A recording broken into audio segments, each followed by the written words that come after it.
Pessoal, boa noite. Estamos agora na nossa aula 5, né, da nossa disciplina de Fundamentos da Economia para o Direito. E o nosso tema é a evolução do pensamento econômico, falando de duas escolas econômicas, a escola fisiocrata e a escola clássica. Primeiro, vamos começar sobre a escola fisiocrata.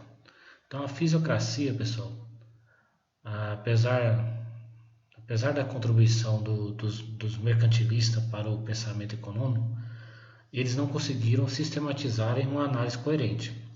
Isso foi feito pela fisiocracia.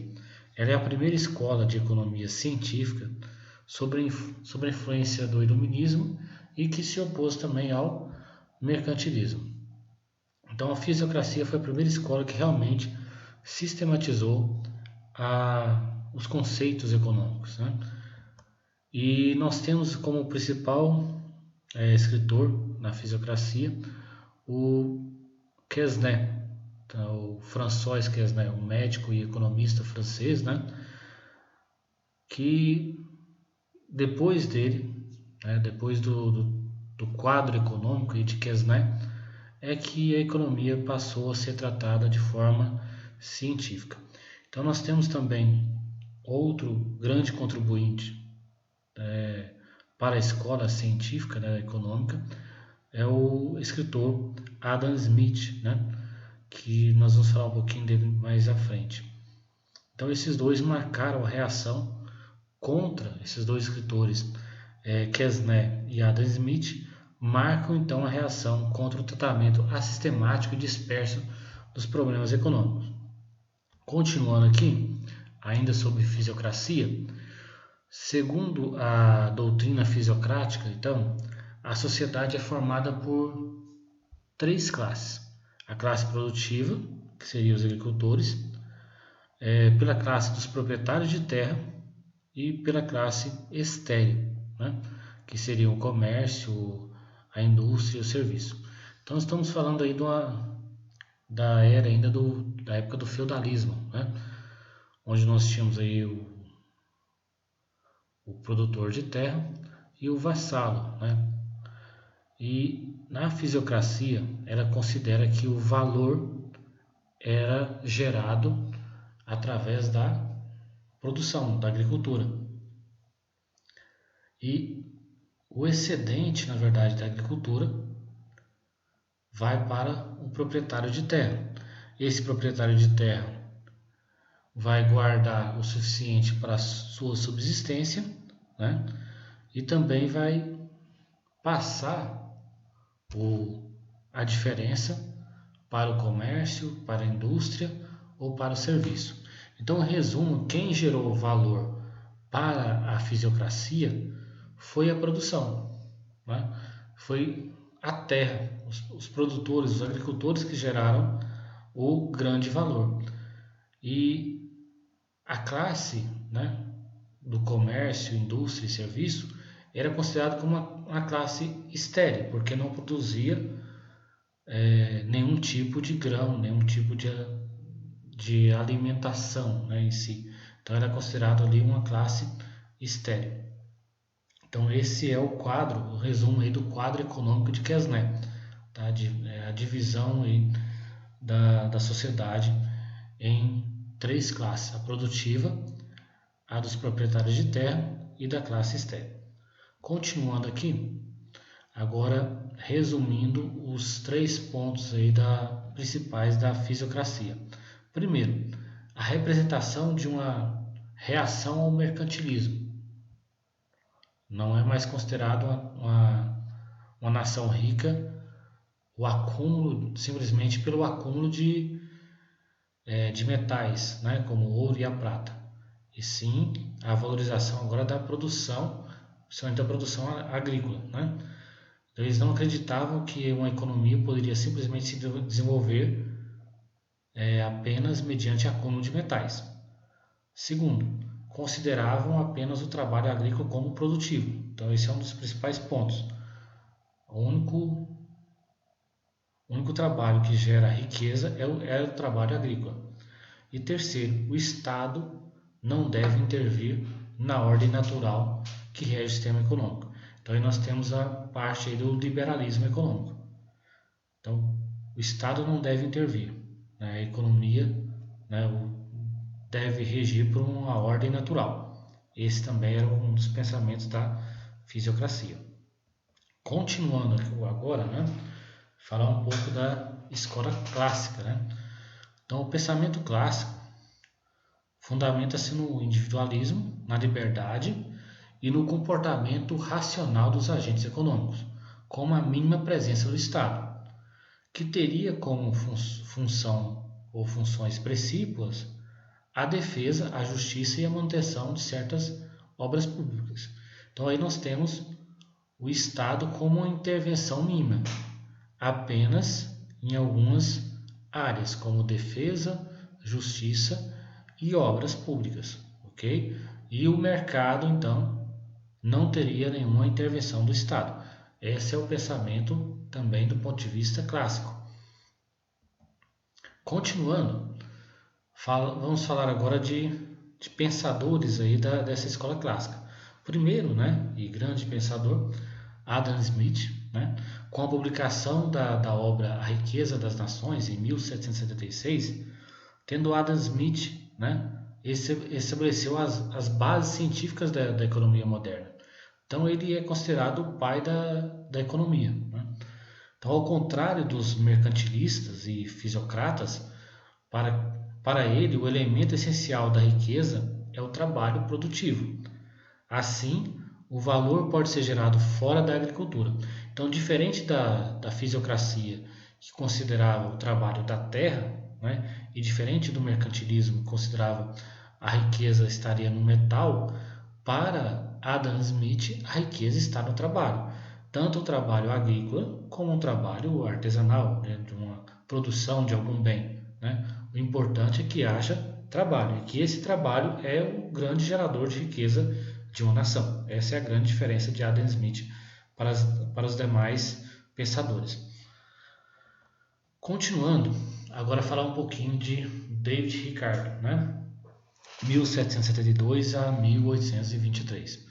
David Ricardo, em sua obra Princípio da Economia, Política e Tributação, né, afirma que o maior problema da economia política está na distribuição do produto entre as classes sociais, proprietários de terra, capitalistas arrendatários e trabalhadores.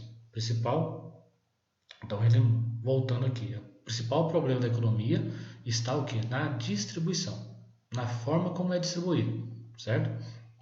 Continuando aqui, entre um dos principais pensamentos aí de David Ricardo, é que as diferenças da qualidade da terra determinava que, enquanto os proprietários de terras férteis obteriam rendas cada vez mais altas, a produção nas terras de qualidade pior garantia só o suficiente para cobrir os custos e não produzia renda.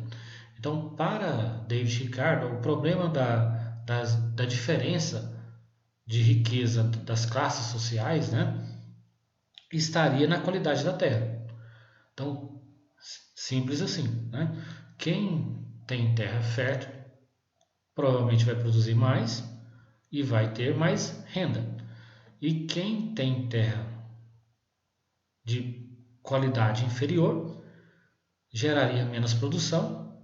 A consequência é que provavelmente não iria produzir o suficiente para a sua subsistência ou ia produzir valores muito baixos que não sobraria muito, né? A consequência seria uma renda abaixo daquelas proprietários de terra das terras férteis. Esse era então o pensamento de David Ricardo, onde a principal diferença das classes sociais estaria na qualidade da terra, ok? Continuando, agora falando um pouquinho de Karl Marx, né? Quem não conhece Karl Marx? Então, Karl Marx, né? Na teoria do valor pelo trabalho, e também foi quem criou esse conceito mais-valia.